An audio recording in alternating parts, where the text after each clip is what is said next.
పల్నాడు జిల్లా దాచేపల్లిలో మార్చి 2వ తేదీన జరగనున్న రా కదలిరా సభకు మాజీ సీఎం నారా చంద్రబాబు నాయుడు విచ్చేస్తున్నారు. ఈ సందర్భంగా సభకు సంబంధించిన ఏర్పాట్లను గురజాల మాజీ ఎమ్మెల్యే ఎరపతినేని శ్రీనివాసరావు పరిశీలించారు. అనంతరం టీడీపీ జనసేన నాయకులతో సమావేశం నిర్వహించి దిశానిర్దేశం చేశారు.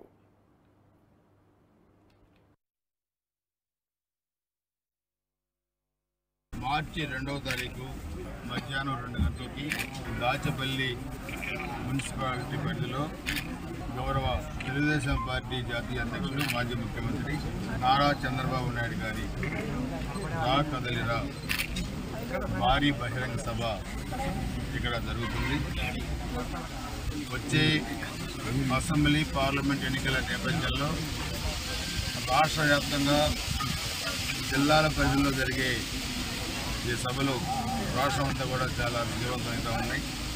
ఈ 5 సంవత్సరాల దుర్మార్గమైన ఒక రాక్షస పరిపాలన జగన్మోహన్ రెడ్డి పరిపాలనలో రాష్ట్రం అంతా కూడా ఈరోజు అస్తవ్యస్తంగా తయారైపోయింది. అభివృద్ధికి దూరంగా కూడా 20 సంవత్సరాలు వెనక్కి నెట్టబడింది ఆంధ్రప్రదేశ్ రాష్ట్రం.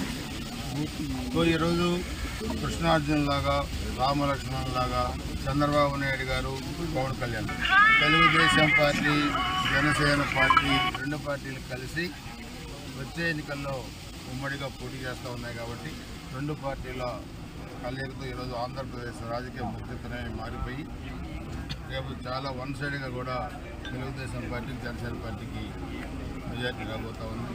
దానిలో భాగంగానే ఈరోజు చారిత్రాత్మక నేపథ్యం ఉన్న పల్నాడులో ముద్దాల నియోజకవర్గంలో 2వ తారీఖు సభ జరగబోతుంది.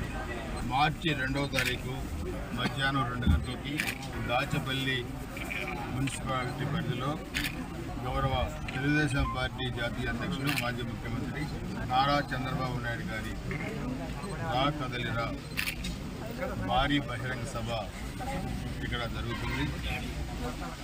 వచ్చే అసెంబ్లీ పార్లమెంట్ ఎన్నికల నేపథ్యంలో రాష్ట్ర వ్యాప్తంగా జిల్లాల పరిధిలో జరిగే ఈ సభలు రాష్ట్రం అంతా కూడా చాలా విజయవంతంగా ఉన్నాయి. ఈ 5 సంవత్సరాల